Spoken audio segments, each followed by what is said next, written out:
Moving on to the team that lost the Eastern Conference to LeBron, the Celtics kind of fell into the Rockets' boat with the 3-ball in Game 7, just kept jacking it up. They ended up shooting 17% from 3, 7 of 39, and some of the numbers were just atrocious. Terry Rozier, 0 of 10.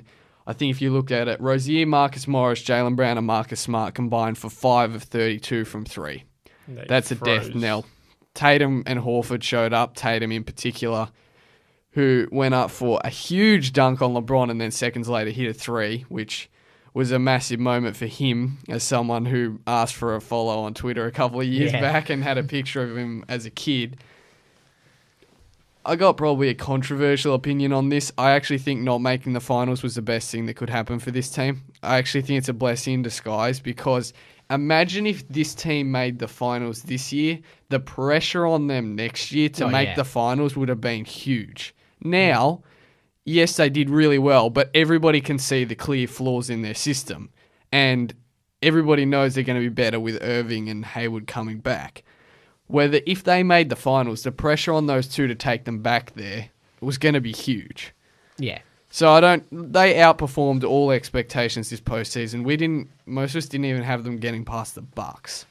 I think they were the one that everyone picked. We're going to be gone after the first round. Yeah. So obviously they get Hayward back, they get Irving back. The question, how does Hayward fit with Tatum and Brown? Obviously Tatum and Hayward play the same position. They're both 6'8". I think we forget just how good Hayward was. Like, he's an all-star. He averaged 22 points per game in his last season with Utah. It's going to be interesting how they fit them all in because I don't know either of those are ready to play the power forward position yet. Tatum's not built enough. Hayward never really played that position. He can a bit. He played more true guard than he did play 4. So yeah, I don't see. Would you play him 2, Tatum 3, and move Brown to the bench? It's probably looking like the more likely scenario because I don't know, because you want all 4 of them out there. Yeah. And you could go small ball and play Horford as your center and play one of them at power forward, but I don't know how that works. Yeah, it's going to be tricky how they sort that out, but it's a good problem to have. It's to have too much talent to fit on your starting lineup's not a bad problem. What do they do with Marcus Smart? He's actually the longest tenured Celtic, even though he's 24 years old, which shows their roster turnover in the last couple of years. He's obviously an elite defender. There's nobody who's questioning that. But his 1 for 10 performance in Game 7 shows what his deficiencies are. That offensive end of the floor. He's going to want big money because he's a free agent. I think he said, I'm worth more than $14 million or something like that. So which I'm not sure scary I for the Celtics. agree with him on that. So they've got that. Would you pay him if he wants more than $14 million? Are you saying yes or no? No. No. If you're Marcus Smart, are you stupid to leave the Celtic system? Yeah. Ooh.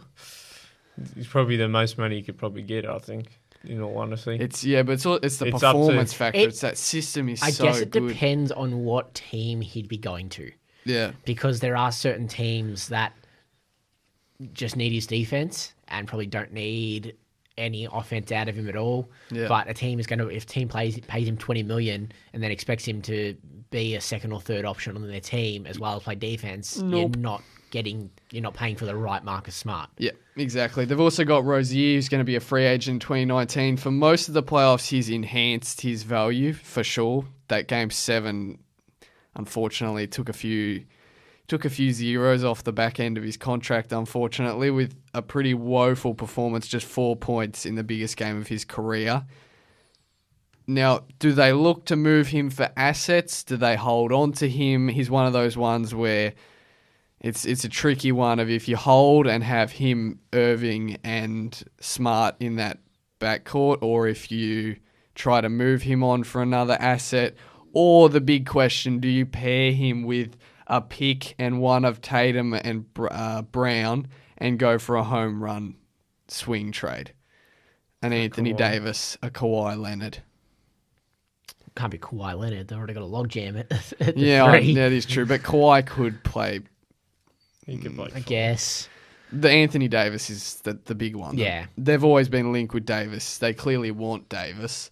But would you do so? Because they've still got the Kings' first round pick next year, which, newsflash, it's going to be pretty high. They've also still got possible first round picks for the next 2 years after that. They have so many assets. If they want to, with a Tatum or a Brown, they could make a very compelling package to the Pelicans that if they feel that Anthony Davis is not going to re-sign with them, I think they'll take. Would you do it? Would you go home run, swing, or not? I mean, I guess you've got to. Like, I think it's scary they're going to come up against the 76ers for however many years in the Eastern Conference Finals, and they can't match them size-wise. I mean, they did beat them in this playoffs, but once Joel Embiid kind of gets going in his playoffs career and kind Horford's not going to stop him. Yeah. So I can probably see them going for that big man. They've always been linked to a big man because they haven't been a great rebounding team. They were better this season. A lot better. Thanks to Aaron Baines. Yeah. Our man but Bainesy. I think they can. I think it is possible that they can throw something and get a player like Davis. Yeah, I think, I don't know, it's hard. It is a home run, and you just never know because that Kings pick could nearly be number one. They could have another number one pick, and they've still got other first-round picks. They've got a Memphis one, I think, that if Memphis's trajectory keeps going, could be a first-rounder in like 2021. That could nearly still be a top 5 maybe. So, look, it's a massive off-season for them with what they decide to do. It was a massive off-season for both of the conference final losers, but yeah, I think the Celtics' future, even though they lost, they overperformed this playoffs, and I really think that they're set up. They're going to be fine. Whatever happens, they're set up, and this team, even if they just run it back and add Irving and Hayward, they're scary. Yeah. Still. When you add that Brad Stevens effect, they're scary, because if you take out that last Game 7 and you take Terry Rozier out and you put Kyrie Irving in instead, and then you take Marcus Morris out and you put Gordon Hayward back in, they win that game easily. So it's going to be interesting what they do, but their future is certainly looking bright.